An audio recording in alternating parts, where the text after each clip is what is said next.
A man is an individual, first of all, who is able to accept responsibility. Someone who understands what it means to be accountable, not only to himself, but to those that he has been entrusted with. And it's not just the fact being that a person is a male, because just being born a male does not necessarily make him a man. There are too many of us that I've learned along the way, as you were saying a moment ago, that have really not ever had any sort of a real male role model, someone who could actually be able to speak into their lives and to empower them, and to give them the kind of life skills or tools that they need to be able to be a man who is able, as I was saying, to accept responsibility, for himself, and also to get to a point to where that individual can be a viable, I guess it's a viable entity in the world, helping others to be able to come who it is that God has created them to be, as well.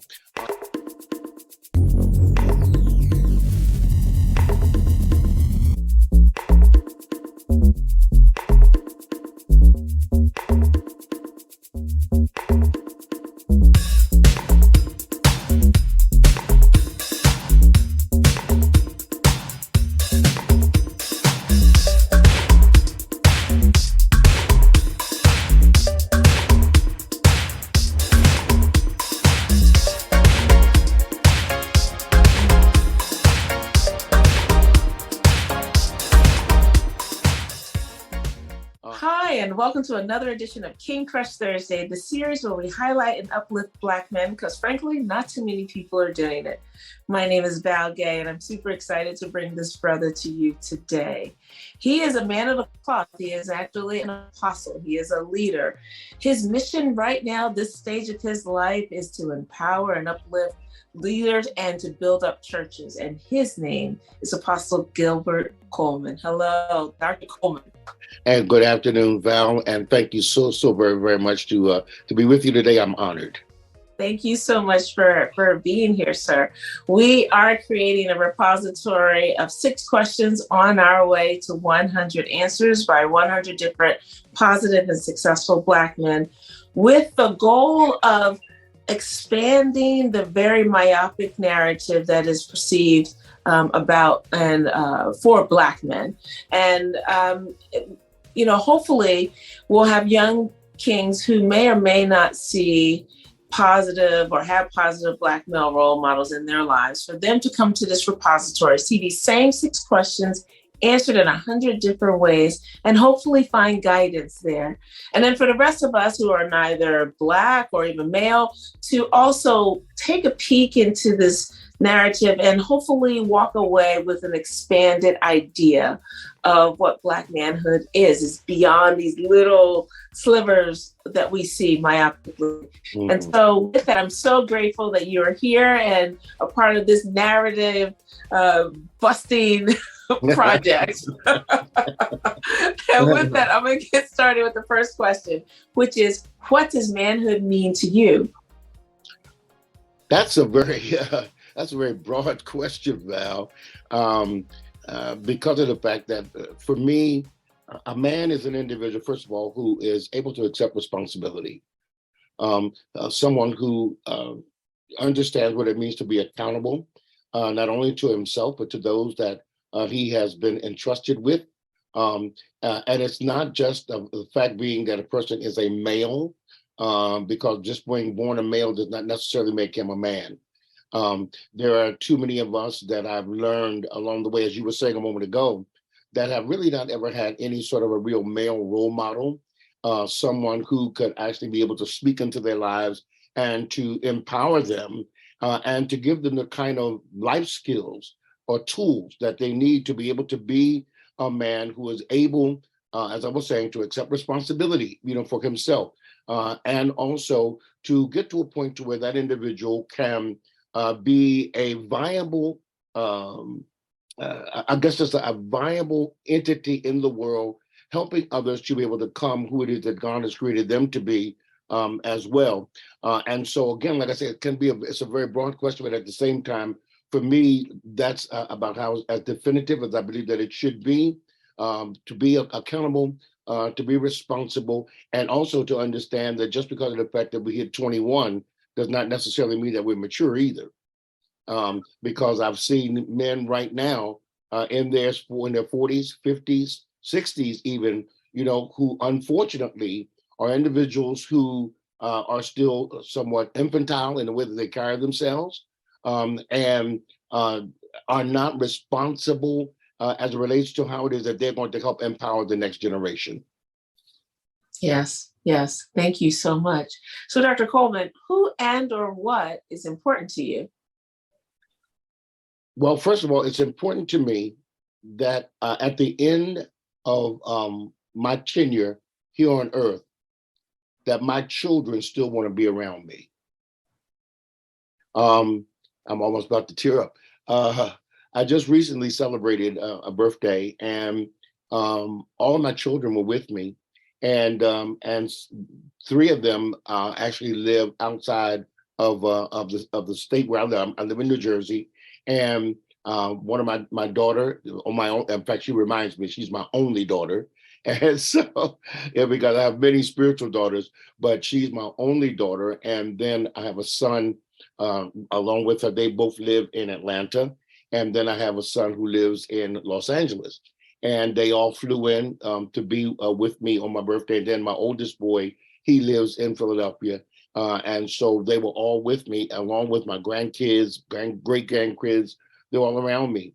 And so that suggests to me that there's been something that I've done along the way to at least have them to want to embrace their dad. In fact, my daughter, she gave me a card. Well, I'm big on cards. I love gifts, no doubt about them. It's wonderful when they give me gifts, but Val, I tell you, what I really, really desire more than anything else, and I tell them, I said, your cards. And when they give me a birthday card, and they normally always write in the card, because that's what I do. And my daughter wrote something in the card that she gave me this year that was just so inspiring.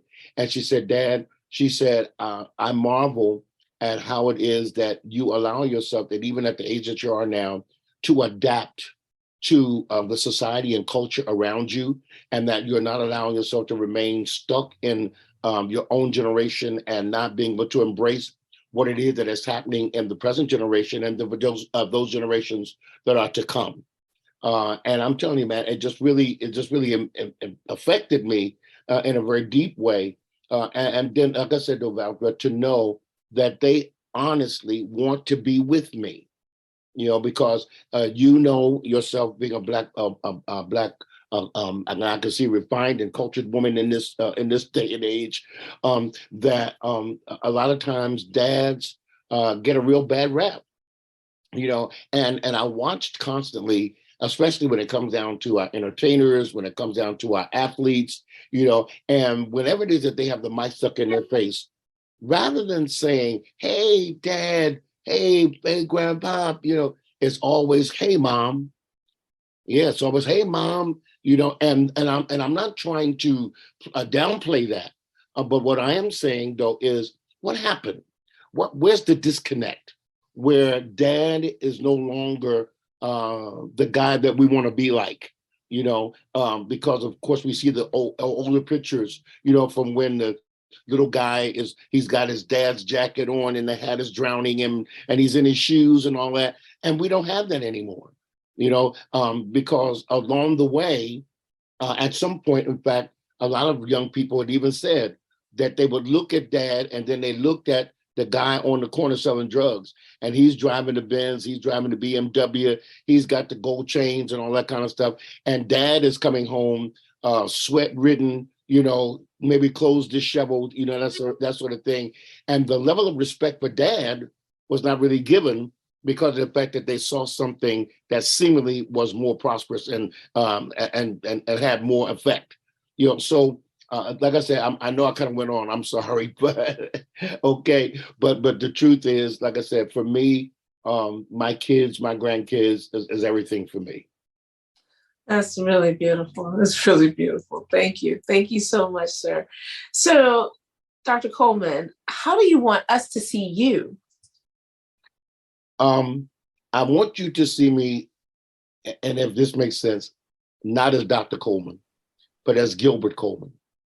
I want you to see me as a man who is empathetic as well as sympathetic, a compassionate person who cares about the affairs of this life and who wants to see all of humanity succeed. I've had a ministry that the Lord has given me that has spanned over 25 years now. It's called Transform the Minds of Men. And it was birthed by Jim Turner. By Jim Turner. Jim, at that time, was working for WDAS AM. And he came to our church one evening. We had set a meeting. And he came to the church that evening. And we were going to talk about me just having a program on their station, period. So he came in, he sat down at my desk, and he sat there for a moment, and he looked real puzzled. So I said, "What's wrong, Jim?" He said, "Tell me what you're doing." I said, "What do you mean what I'm doing?" He said, "What are you doing?" He said, "I saw 25 men before I saw one woman when I walked in this church." He said, "What are you doing?" So it just happened to be the evening when I was having my men's Bible study, which was on a Thursday evening. And so I said, "Well, Jim, that's what I'm doing." I said, "I'm having a Bible study, and also I provide a platform whereby men feel safe and secure and to where they can come into an environment, be themselves, and to not have any sort of judgment upon them, and that they can be free to have a platform where they can be free to express themselves without judgment." And so he said, "Wow." He said, "I tell you what, would you consider this?" He said, "Would you consider having a program on our station that was only designated for men, period?" And so I said, "I don't even have to pray about that." I said, "Yes, yes, let's do it." And what I finally discovered was that when we did the program, it was the only men's broadcast of its kind in the nation. There was no other men's broadcast like that in the nation. And since that time, Val, as I continue my trek and journey here on earth, doing the ministry that the Lord has given me, I can go to any number of different churches, because that's what I do now. I'm not actively pastoring anymore. And I go to any different number of churches, and I have men come up to me and tell me, say, "You don't even know how you impacted my life." They said, some years ago, they said 10:30 every Saturday morning. They said, even if I was in my car, I would pull over to the side of the road. And he said, and I would sit there and, wow. And I would sit there and watch and listen, rather, to your broadcast until its very end. He said, because of the level of impact that you were having on my life as a man. And these are men that listened to me 25 years ago. And now, of course, they're fathers, grandfathers themselves. And some of these guys did not have even, they didn't have a dad present in the home, or there was no male role model in their home. And so I became dad, to these tens of thousands of men, across the nation, even around the country. And so that's how I want to be remembered. I want to be remembered as everybody's dad. So I guess you could call me the Cliff Huxtable of the church. You know what I'm saying? That's awesome. That is awesome. Thank you so much, sir. Thank you. So, Dr. Coleman, the question number 4 is, what is your epic dream? Wow, my epic dream.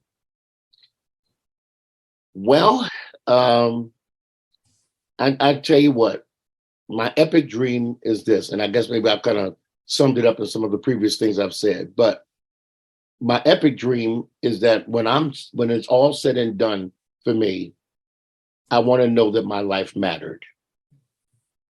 I want to know that I was used of God to help people, not just men, but to help people in general, to be able to discover their gifts, to know that they themselves had impact while they were here on the earth, and that they influenced the society and culture in which they lived, and to be able, I guess, to write on my tombstone, that this man's work speaks for him.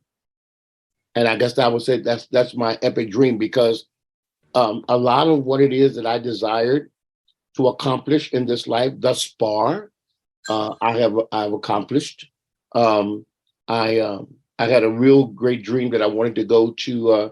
I wanted to go to Africa, and this was back in the 90s, and that was my prayer to the Lord. I wanted to go to Africa, and so supernaturally, a man calls our office one day. This is while I was still pastoring, and this gentleman, African brother, calls the office, gives the secretary his name, and said he wanted to speak to me. I was at home. She called me at home. She said, "Well, this gentleman named Prince Asalevi said that, yeah, how about that? Said that he wants to talk to you. He's from Africa. Do you know him?" I was like, "I have no idea who the man is." So I went on and I called him. And after I called him, he briefly spoke to me about what he was doing in Africa and so forth.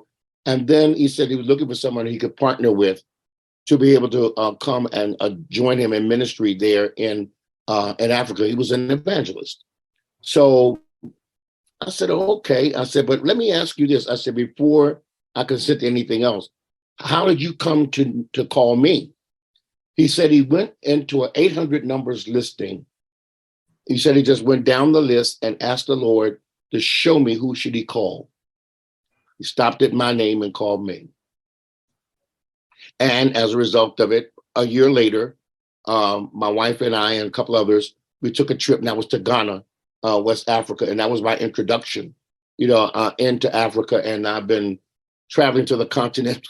Oh my gosh, the number of trips that I've taken now has been immense, but those are some of the things that have taken place as related to my dream.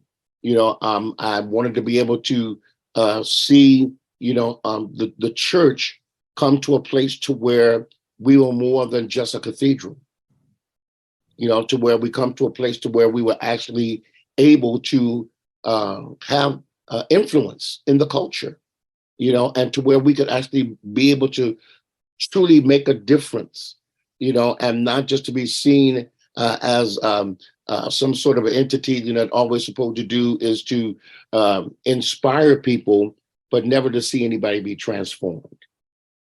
And that's that for me right now, then, at this stage of my life now, that is, I would say, my epic dream, that I really want to see people come to a place to where they understand who they are in Christ Jesus, and then to influence this world for the kingdom of God. Got it.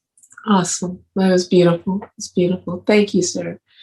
So you have really been answering question number 5 implicitly all along, but I'm going to ask you explicitly, Reverend Dr. Mr. Gilbert Coleman.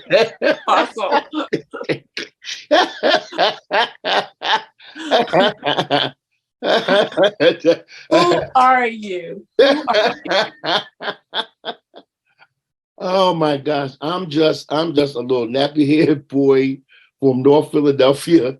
I grew up at 15th and Lehigh in Philadelphia, and in the military at the age of 19. Spent 3.5 years in Tokyo, Japan during my military. And then during that time also, I was introduced to the secular music world, because while in Japan, there was no church, wasn't no Baptist. I was raised in a Baptist church, so wasn't no Baptist church there. So there was this band that was on the bass, and I used to talk to the lead singer quite often, and I say, "Hey, I can sing, man." And you hear that stuff, say, "Ah, yeah, right, okay, dude, we hear you." And so one night we're walking around the club together, and I'm talking with him, and something was on the jukebox during their break, and so I'm just singing along to it as we were walking along talking. He said, "Oh man," he said, "you really can sing, huh?" So I said, "I told you, man." And so, long story short, I joined the band, and then ultimately we ended up recording 4 albums for RCA Victor while I was in the military. That led to a 13-year music career. Yeah. I was in the music industry for about 13 years of my life, and I think I dealt with a lot of I dealt with a lot of the other top groups and temptations, all of them, and so from there, I really thought that that's what I was going to do, with my life. But then one of my sisters who passed away some years ago, she was terminally ill with cancer.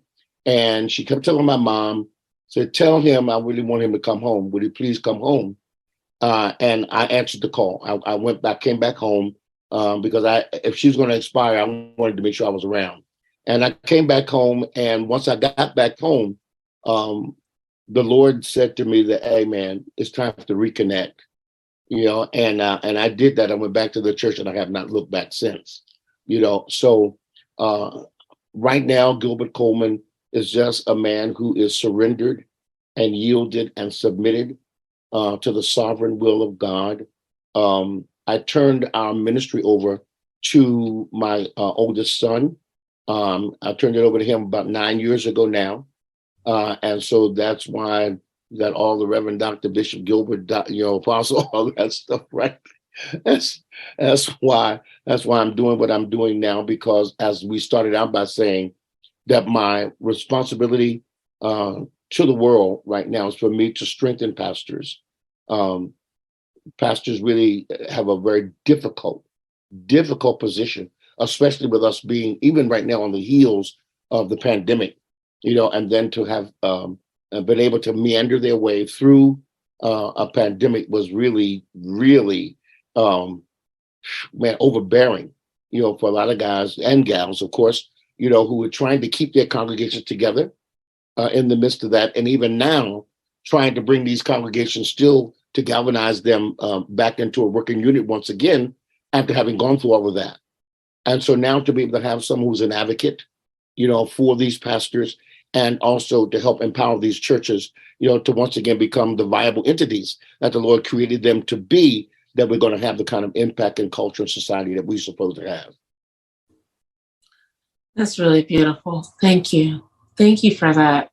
Yeah. And so here we are already at question 6, which is there anything that I should have asked you that I didn't ask you, or you wanted me to ask you that I didn't ask? In other words, what did I miss? I don't think you missed very much of anything, Val. I've tried to make sure that I try to be as exhaustive as I possibly can be in my answers. But one of the things that I did not share is that the Lord has blessed that also. I've become an author as well during the time that I've been in ministry. So I have 7 books to my credit now. Yeah. And so, in fact, oh my gosh, I thought I had it up here. But at any rate, one of the books in particular, that the men, since we've been talking about men, would definitely be very interested in, and it's called Transforming the Minds of Men as a result of the ministry that the Lord gave me to birth. And also there's a workbook that goes along with it as well. Then my most recent book is The Pursuit of Destiny, which all can be found on my website, gilbertcoleman.com, real simple. Let's go to gilbertcoleman.com and you can be able to get my books. Also, my email address and all that is there as well. But I've also written a couple of songs I've written, gospel songs that I wrote. And for those who would watch your broadcast, Tamika Patton was the one who recorded the songs for me, and she's a spiritual daughter to me, and so my tentacles spread real long and wide and far, with what it is that the Lord has graced me to do. I'm married, amen. My wife Debbie, we've been married now 36 years. Yeah, we were married 36 years, and I have 6 grandkids and 2 great grands. Yeah. So you didn't ask me that, so that's a part of my resume. Yeah, but then of course I thank the Lord also that I have numerous spiritual sons and daughters all across the world, and especially in Africa right now. Like I said, I'm doing a lot of work, in Africa, and particularly now in Nigeria, in Liberia, in Malawi, which is in the eastern part of Africa, also down in South Africa, as well. But then we extend as far as India. We also extend as far as Australia. All these have been a part of what it is that the Lord has blessed me and graced me to be able to do. I thank God, Val, that when it came down to all of the work that I've done, as I said, France. Oh my gosh, I tell you, a lot of people when I say France, and so wow, that must have been a nice vacation. Well, no, actually, I was there in ministry. I had a very dear friend. He's gone home to be with the Lord now, and that is a miracle story because he's gone home to be with the Lord. But to this day, I have no idea. Someone went to his ministry years ago. Someone went to his ministry and put my name, or actually a CD from my ministry with my address and everything on it, and put that in his offering basket. To this day, I have no clue as to who did that. And that's how he and I ended up connecting. It's just amazing. It is amazing. So that's why I said this journey has been, without a doubt, a very supernatural journey. And as a result of it, though, it has given me to know God in a way that I don't think everybody really desires to know, that there's so much more to him than just the hoop and a holler that we allow ourselves to experience sometime, and to know that there is so much more that the Lord desires for us if we would ever allow ourselves to get close enough to understand it. Mm-hmm. Wow. Thank you so much for all of that. This was really, really wonderful. You've said so many things, so many gems. I was trying to keep track of everything that I was going to speak to.